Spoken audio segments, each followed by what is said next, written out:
शहीदी दिवस के उपलक्ष्य पर श्रीमती सावित्री देवी मानव सेवा केंद्र द्वारा रोटी बैंक लंगर का शुभारंभ गोहाना बस स्टैंड के अंदर किया गया।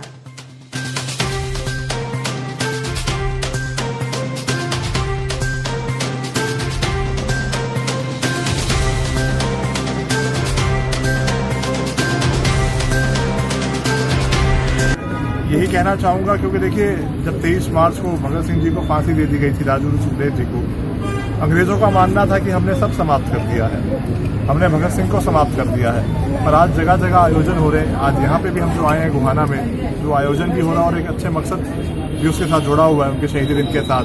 तो ये जवाब है उन जालिम हुकूमत को जो सोचती थी हमने भगत सिंह को खत्म कर दिया। भगत सिंह आज भी जीवित है और हर हिंदुस्तानी के दिल में। सर, कहीं ना कहीं आज भी शहीद का दर्जा कमी करती है। बिल्कुल। एक्चुअल में दरअसल क्या है कि सबसे पहले हमने ही RTI लगाई थी 2013 में शहीद भगत सिंह ब्रिगेड ने, क्योंकि हमें किताबों में इन शहीदों का उल्लेख मिलता नहीं था, और मिलता था तो कई बार गलत टिप्पणियों के साथ, जैसे आतंकवादी तक का भी शब्द उनके साथ जोड़ दिया गया था। तो RTI लगा के पता किया गया कि भाई भगत सिंह जी, राजगुरु सुखदेव को कब शहीद का दर्जा दिया गया, क्योंकि स्वाभाविक है पहले अंग्रेज थे हमारे देश में, भारत जब आज़ाद हुआ होगा तो उसकी कोई सूचियां बनाई गई होंगी। तो हमारे देश में जो लोग आज़ादी की लड़ाई में स्वतंत्रता सेनानी जो जीवित रहे और जो गांधी मूवमेंट में थे, जो उनको देना भी चाहिए था, वो उनका हक था, पर जो आज़ादी की लड़ाई में लड़ते हुए शहीद हो गए थे, जिन्हें हम क्रांतिकारी कहते हैं, उनकी हम लोग एक सूची नहीं बना पाए, जिस वजह से कई बार जो अंग्रेजों ने गलत टिप्पणियां कर रखी है वो हमें किताबों में देखने को मिलती है। तो इसलिए हम कह रहे हैं कि उनको शहीद का दर्जा दिया जाए, ताकि ये अपमान जो कई बार किताबों में दिखता है, जिसको मुझे पढ़ के गुस्सा आता है या कोई और पढ़ता है उसको गुस्सा आता है, इसका परमानेंट सोल्यूशन ये किया जाए।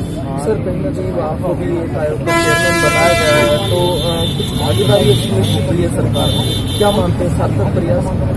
देखिए, जो जिम्मेवारी, देखिए शहीद भगत सिंह ब्रिगेड जो हमारी संस्था है बहुत सालों से काम कर रही है पूरे ऑल इंडिया में और हरियाणा में भी खास तौर पर, उसका भी मकसद यही था कि भाई हमारे जो नौजवान हैं उनको एक मकसद दिया जाए, उनको शहीदों के साथ परिचय कराया जाए। नहीं तो कई बार क्या होता है, हम किसी शहीद का फोटो दिखाते हैं, राम प्रसाद बिस्मिल हो गया, अशफाक उल्ला खान, तो नौजवान नहीं पहचान पाते।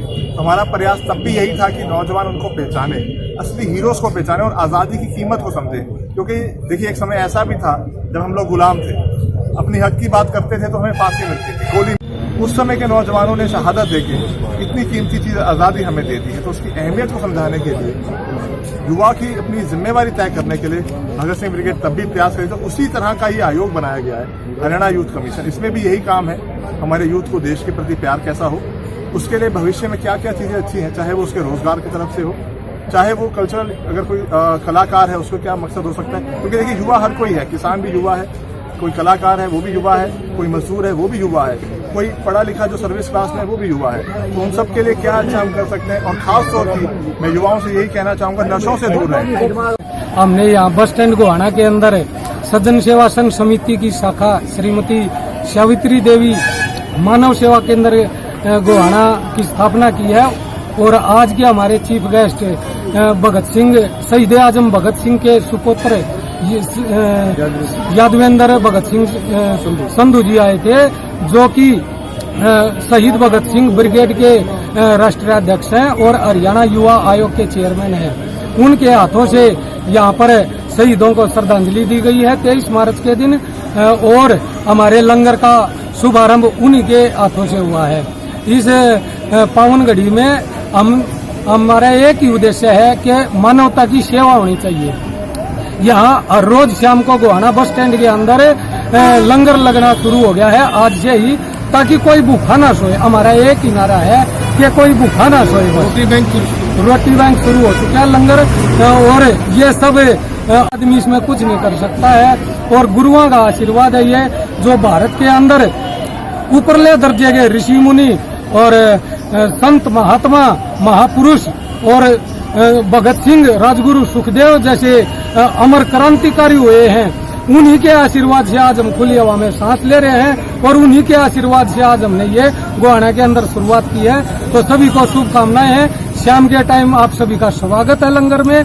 जय हिंद, इनकलाब जिंदाबाद, और शहीद आजम भगत सिंह अमर रहे, और वीर शहीद सुखदेव अमर रहे, और शहीद राजगुरु अमर रहे। मैं संदीप अहलावत।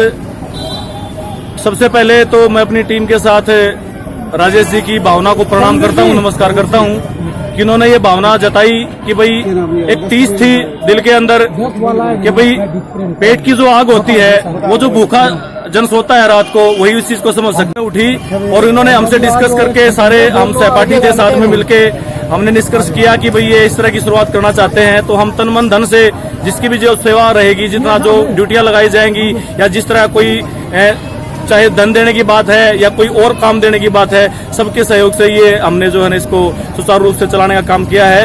और एक बार फिर से राजेश जी को धन्यवाद देते हैं कि उन्होंने इन जन भावना को ध्यान में रखते हुए ये एक पहल की है। और सभी से आह्वान करता है कि सारे गोहाना से आह्वान करूंगा मैं कि भाई इसमें शामिल हों और इस नेक काम के अंदर जो है ना अपना अपना सहयोग जिस रूप में भी जिसको जितना दिया जाए अपना सहयोग दें, ताकि गोहाना के अंदर तो कम से कम कोई जन भूखा पेट ना सोए। धन्यवाद। चली चर्चा महफिल में तो आशिकों में हमारा नाम आया, औरों की जुमा पे महबूबा थी, हमारे नाम पे हिंदुस्तान आया। और सभी दोस्तों से निवेदन है, ये भाई साहब ने जो रोटी बैंक की सुविधा, गरीब का पेट ही जानता है भूख को, और जो प्यासा वो जानता है प्यास को। तो जो भी भाई साहब ने ये इतना अच्छी पहल की है गोहाना के अंदर, कोई भी साथी हो, कोई भी दोस्त हो, कोई भी इनकी ज्यादा से ज्यादा मदद करे हम सबके साथ। जय हिंद, इनकलाब जिंदाबाद।